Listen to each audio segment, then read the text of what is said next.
Thomas Hobbes foi um filósofo do século XVII, ápice da monarquia absolutista, sendo ele próprio um defensor desse modelo político. Entretanto, por ter vivenciado a Guerra Civil Inglesa, adquiriu uma visão pessimista da natureza humana. Suas obras teorizam a relação entre o indivíduo e o Estado, especialmente O Leviatã e O Cidadão, onde é exposta sua visão sobre o que chama de contrato social. Após breve análise das suas teorias, nasce na mente do leitor a seguinte pergunta: por que aceitamos viver sob o comando de outro homem? Refletindo sobre essa pergunta, é preciso entender antes como Hobbes descrevia a sociedade antes desse contrato, denominada de estado de natureza. Segundo Hobbes, o estado de natureza é a situação em que os seres humanos se encontram antes do aparecimento do poder político. Nele, os homens podem todas as coisas e, para tanto, utilizam-se de todos os meios para atingi-las. Essa verdade absoluta, chamada por ele de jus naturale, ou direito natural, é confrontada pela insegurança e pela violência que todos estão submetidos, pois, na busca pela autopreservação, os seres humanos se veem como oponentes e nem hesitam em aniquilar uns aos outros, se preciso. Nessa situação, todos estão em guerra e, portanto, o homem se torna lobo do homem. Segundo Hobbes, a falta de poder político faz com que todos os humanos se encontrem nessa condição. Mas, nesse contexto, ninguém pode ser considerado mal, já que não há critério para definir o que é bom e o que é mal. Afinal, não existe nenhum tipo de órgão que possa controlar as ações humanas e puni-las quando necessário, sendo a violência somente uma ferramenta para a manutenção da vida. Após o compreender do estado de natureza, o ser humano, desgastado das guerras que enfrentou e exaurido de inúmeras batalhas para a sobrevivência, percebeu que para garantir a sua vida era necessário firmar alguma garantia de segurança, e nasce assim o contrato social.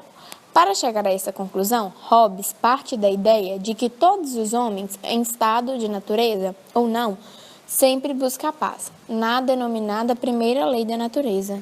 Partindo dessa lógica, ele elabora também a segunda lei da natureza, fundamental para o contratualismo, que o homem concorde quanto aos outros e também o faça, e na medida em que tal considere necessário para a paz e para a defesa de si mesmo, em renunciar o seu direito a todas as coisas, contentando-se em relação aos outros homens, com a mesma liberdade que aos outros homens permite em relação a si mesmo. Ou seja, caso exista um acordo, o ser humano, por vontade própria, abre mão da liberdade. Essa liberdade é passada para um ser artificial, que se origina do contrato e que recebe os direitos e poderes naturais de todos os indivíduos. Nasce dessa forma o Estado. Após o nascimento do Estado, cria-se a terceira lei da natureza, que afirma a obrigatoriedade do homem em cumprir os pactos que faz. Essa lei só é possível porque agora existe algo que puna aquele que burlar essa exigência.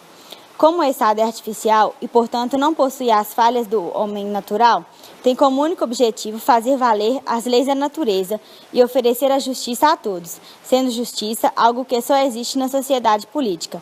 Outra exigência é que nenhum súdito pode libertar-se da sujeição ao soberano, pois ele representará a vontade geral do início ao fim, e renunciar a ele seria uma contradição. Essas leis configuram o contrato social. As ideias acima são expostas no livro O Leviatã, que possui esse nome devido ao monstro bíblico com a mesma denominação. Segundo o pensamento hobbesiano, esse monstro é o Estado, que detém todo o poder da sociedade para garantir paz. Existe nesse livro uma significativa imagem com esse significado. A coroa representa o sistema político defendido por Thomas Hobbes em sua obra A Monarquia. Nesse caso, a coroa é usada também para fazer alusão ao líder político deste sistema, o rei. A espada, a mão direita do rei, simboliza uma das mais fortes justificativas para a formação do absolutismo, a segurança. O cetro, a mão esquerda, simboliza o poder soberano do monarca. Diante desta observação, é válido lembrar que o monarca absolutista acumulava os poderes políticos, econômicos e sociais.